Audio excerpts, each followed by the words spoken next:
السلام علیکم دوستوں، کیسے ہیں آپ سب؟ امید ہے سب خیریت سے ہوں گے۔ اللہ تعالیٰ آپ سب کو خوش رکھے، اپنے حفظ و امان میں رکھے۔ جی تو دوستوں، اس ویڈیو میں ہم انشاءاللہ اپنی کتاب کا جو سلسلہ ہم نے شروع کیا ہوا ہے، جس کا نام ہے قائد اہل سنت احادیث نبویہ صلی اللہ علیہ وسلم کی روشنی، اس کے دوسرے باب کا ہم نے آغاز کر لیا تھا۔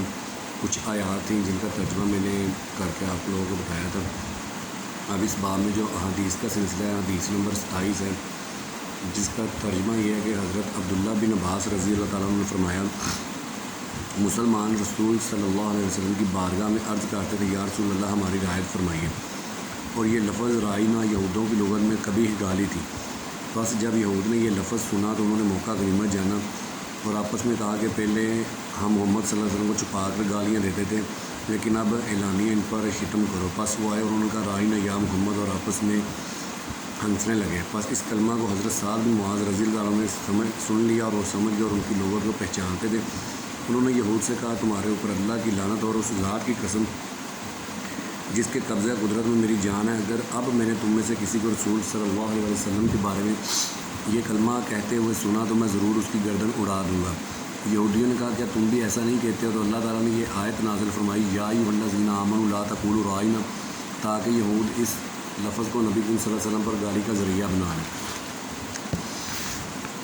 حدیث نمبر 28 کا ترجمہ ہے کہ حضرت ابو سعید بن معلیٰ رضی اللہ تعالیٰ عنہ روایت کرتے ہیں، آپ نے فرمایا، میں مسجد میں نماز پڑھ رہا تھا کہ رسول صلی اللہ علیہ وسلم نے مجھے بلایا، میں نے جواب نہ دیا۔ پھر جب میں حاضر ہوا تو میں نے عرض کی، یا رسول اللہ صلی اللہ علیہ وسلم، میں نماز پڑھ رہا تھا۔ آپ نے فرمایا، کیا تو اللہ تعالیٰ کا یہ فرمان نہیں سنا کہ حاضری دو اللہ کی بارگاہ میں اور اس کے رسول صلی اللہ علیہ وسلم کی بارگاہ میں جب اس کا رسول تمہیں بلائے۔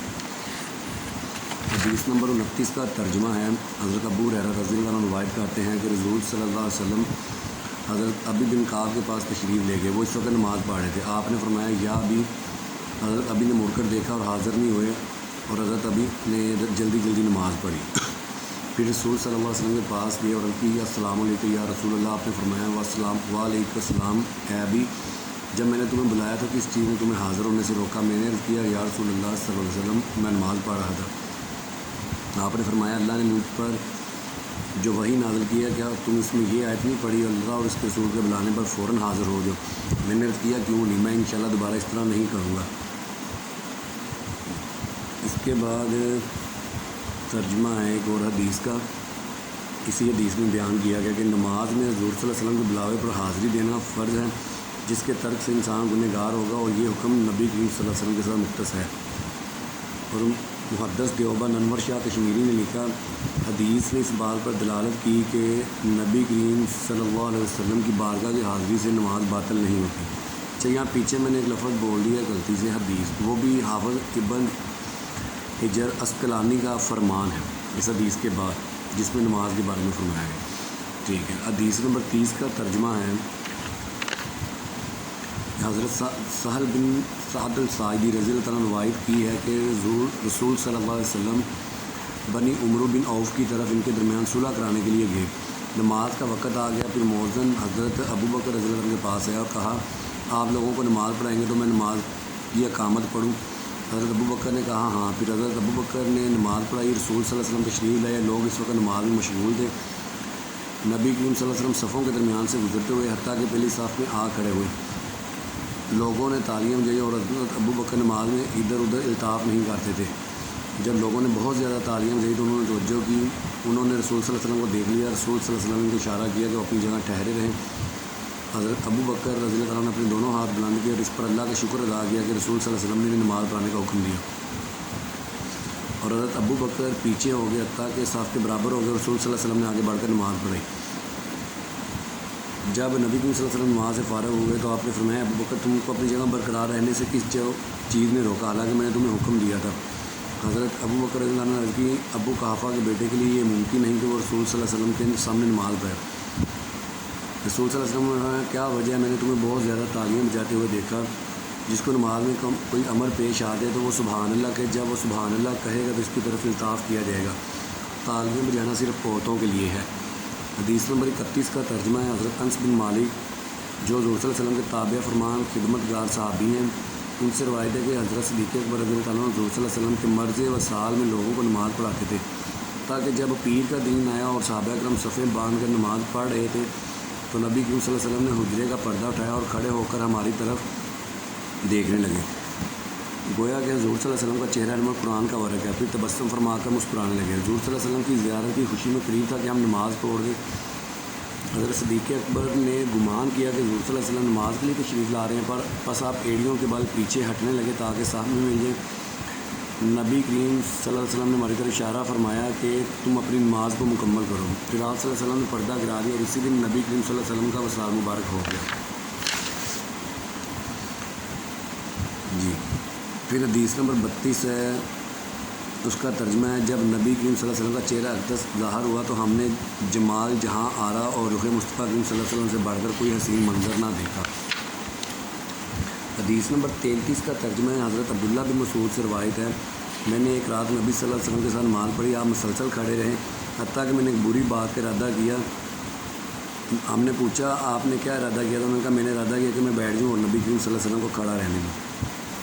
حدیث نمبر 34 کا ترجمہ ہے، حضرت انس بن مالک رضی اللہ عنہ روایت کرتے ہیں، جب اللہ تعالیٰ نے نبی کریم صلی اللہ علیہ وسلم کا نکاح حضرت زینب بنت حجش رضی اللہ تعالیٰ عنہا سے فرمایا تو نبی کریم صلی اللہ علیہ وسلم نے مسلمانوں کی دعوت فرمائی۔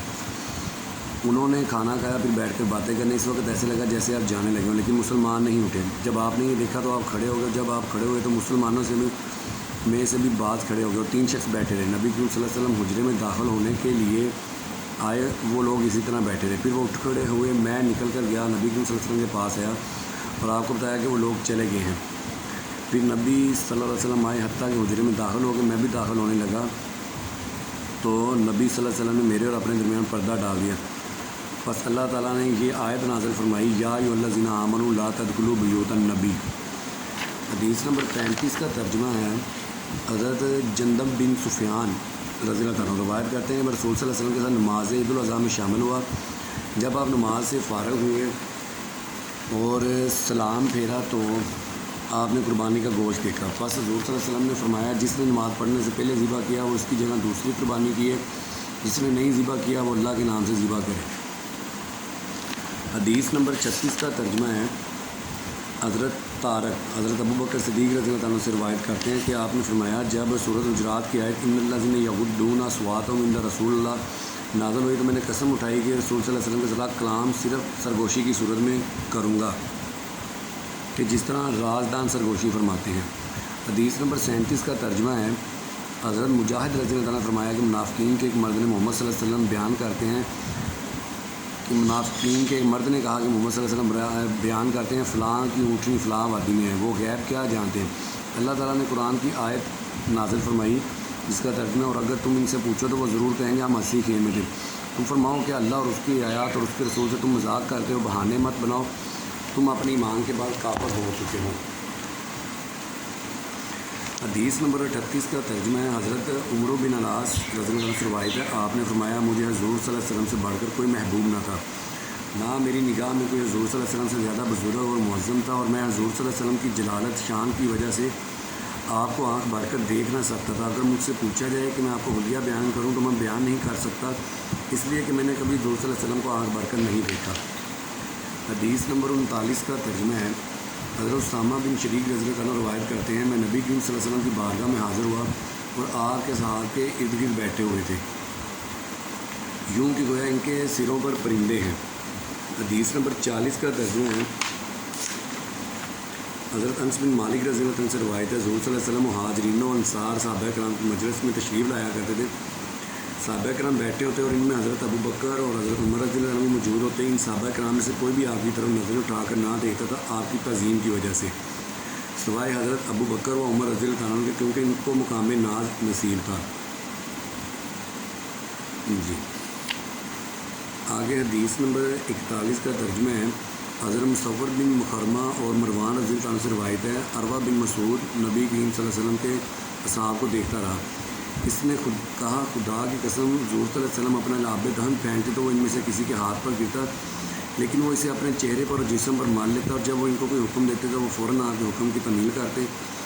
جب وہ وضو کرتے تو قریب تھا کہ وہ ان کے وضو کے پانی کے لینے کے لیے ایک دوسرے سے لڑ پڑتے، جب وہ کلام کرتے تو ان کے حضور وہ اپنی آوازوں کو پست کر لیتے اور وہ ان کی تعظیم و تکریم کی وجہ سے ان کی طرف نظر جما کر نہ دیکھتے۔ پھر عروہ اپنے ساتھیوں کی طرف لوٹ گیا اور کہنے لگا اے قوم، اللہ کی قسم میں بادشاہوں کے درباروں میں وفد لے کر گیا ہوں، میں کیسر و کسرا اور نجاشی کے درباروں میں وفد لے کر گیا ہوں، لیکن خدا کی قسم میں نے کوئی ایسا بادشاہ نہیں دیکھا کہ اس کے درباری اس کی اس طرح تعظیم کرتے ہوں جیسے محمد صلی اللہ علیہ وسلم کے صحابہ ان کی تعظیم کرتے ہیں۔ حدیث نمبر 42 کا ترجمہ حضرت انس بن مالک رضی اللہ عنہ سے روایت ہے، آپ نے فرمایا میں نے حضور صلی اللہ علیہ وسلم کو دیکھا اس حال میں ہلاک آ کے موئے مبارک کاٹ رہا تھا اور صحابہ کرام آ کے گھوم رہے تھے۔ وہ چاہتے تھے کہ حضور صلی اللہ علیہ وسلم کے بال مبارک زمین پر نہ گریں بلکہ ان میں سے کسی کے ہاتھ میں آ جائیں۔ حدیث نمبر 43 کا ترجمہ ہے، حضرت زاریہ سے روایت ہے کہ جو وفد عبد القیس میں شامل تھے کہ جب ہم مدینہ حاضر ہوئے تو ہم جلدی سے اپنی سواریوں سے اترے، بس ہم نے رسول صلی اللہ علیہ وسلم کے دستے مبارک اور پائے ناز کا بوسہ لیا۔ اس کے بعد حدیث نمبر 44 آ جاتی ہے، جس کا ترجمہ ہے کہ حضرت عبد الرحمن بن ابو لیلہ روایت کرتے ہیں کہ حضرت عبداللہ بن عمر رضی اللہ عنہ نے ان سے ایک حدیث بیان کی اور ایک واقعے کا ذکر کرتے ہوئے فرمایا، ہم حضور صلی اللہ علیہ وسلم کے قریب ہوئے اور ہمیں آ کے دستے اقدس کو بوسہ دیا۔ حدیث نمبر 45 کا ترجمہ حضرت عثمان بن عفان رضی اللہ عنہ نے حضرت عباس بن حشیم سے پوچھا کہ تم عمر میں بڑے ہو یا رسول صلی اللہ علیہ وسلم؟ تو انہوں نے جواب دیا بڑے تو رسول صلی اللہ علیہ وسلم، یہ میری ولادت پہلے ہوئی ہے۔ حدیث نمبر 46 کا ترجمہ حضرت ابو ایوب انصاری رضی اللہ تعالیٰ نے حضور صلی اللہ علیہ وسلم سے اجازت طلب کی کہ وہ نیچے کی منزل میں رہیں اور حضور صلی اللہ علیہ وسلم اوپر کی منزل میں رہیں، کیونکہ ان کو یہ بات بہت شال تھی کہ وہ حضور صلی اللہ علیہ وسلم سے اوپر والی منزل میں رہیں۔ حضور صلی اللہ علیہ وسلم نے فرمایا نیچے کی منزل میں رہنے میں زیادہ سہولت ہے کیونکہ لوگ آپ صلی اللہ علیہ وسلم کی بارگاہ میں حاضر ہوتے ہیں۔ تو حضرت ابو ایوب اپنے ارادے سے رک گئے اور آپ نے یہ ارادہ حضور صلی اللہ علیہ وسلم کے ادب اور توقیر کے لیے کیا تھا۔ حدیث نمبر 47 کا ترجمہ حضرت طلحہ رضی اللہ عنہ سے روایت ہے کہ آپ نے فرمایا حضور صلی اللہ علیہ وسلم کے صحابہ نے ایک نہ جانے والے دیہاتی سے کہا حضور صلی اللہ علیہ وسلم سے پوچھ کہ وہ کون ہیں جس نے اپنی نظر کو پورا کیا۔ صحابہ نے خود اس لیے سوال نہ کیا کہ وہ حضور صلی اللہ علیہ وسلم کی تعظیم و توقیر اور آپ کی ہیبت و جلالت کی وجہ سے آپ سے سوال پوچھنے کی جرت نہ کرتے۔ حدیث نمبر 48 کا ترجمہ حضرت مغیرہ رضی اللہ عنہ کی حدیث میں ہے کہ حضور صلی اللہ علیہ وسلم کے صحابہ حضور صلی اللہ علیہ وسلم کے دروازے مبارک پر اپنے ناخنوں سے دستک دیتے۔ حدیث نمبر 49 کا ترجمہ ہے، امام ابو حنیفہ نے حضرت نافع سے اور حضرت نافع نے حضرت عبداللہ بن عمر سے روایت کیا کہ آپ نے فرمایا صحابہ کی سنت میں سے ہے کہ تو رسول صلی اللہ علیہ وسلم کی قبر انور پر سامنے سے آ اور اپنی پیٹھ قبلے کی طرف کر اور اپنے چہرہ انور قبر کی طرف کر اور پھر عرض کر السلام علیکم ایھا النبی و رحمۃ اللہ وبرکاتہ۔ حدیث نمبر 50 کا ترجمہ ہے کہ حضرت انس رضی اللہ عنہ سے روایت ہے، آپ نے فرمایا ایک نصرانی مسلمان ہوا، اس نے سورہ بقرہ اور سورہ آل عمران پڑھی، وہ نبی کریم صلی اللہ علیہ وسلم کا کاتب تھا، پھر وہ مرتد ہو کر نصرانی بن گیا۔ اس نے کہا محمد صلی اللہ علیہ وسلم کو پتہ نہیں چلتا مگر وہ جو میں لکھ دوں۔ اللہ نے اس کو موت دی اور عیسائیوں نے اسے دفن کیا، صبح زمین نے اس کی لاش کو پھینک دیا۔ ان نصرانیوں نے کہا یہ محمد صلی اللہ علیہ وسلم ان کے ساتھیوں کا کام ہے کیونکہ ان سے بھاگ کر آیا تھا، انہوں نے گڑھا کھودا، پھر صبح زمین نے اسے پھر باہر پھینک دیا۔ نصرانیوں نے کہا یہ محمد صلی اللہ علیہ وسلم اور ان کے ساتھیوں کا کام ہے، جتنا وہ گہرا گڑھا کھود سکتا انہوں نے کھودا، لیکن پھر زمین نے اس کی لاش کو باہر پھینک دیا تو انہیں معلوم ہو گیا یہ لوگوں کا کام نہیں، انہوں نے اسے پڑا رہنے دیا۔ حدیث نمبر 51 کا ترجمہ ہے، روایت ہے کہ طیبہ بن ابی لہب نے قریش کے چند آدمیوں کے ساتھ شام کی طرف نکلا۔ جب ان آدمیوں نے واپس لوٹنے کا ارادہ کیا تو ان سے طیبہ نے کہا محمد صلی اللہ علیہ وسلم کو میری طرف سے پہنچا دو کہ میں نے ون نجم اذا ہوا کا کفر کیا ہے۔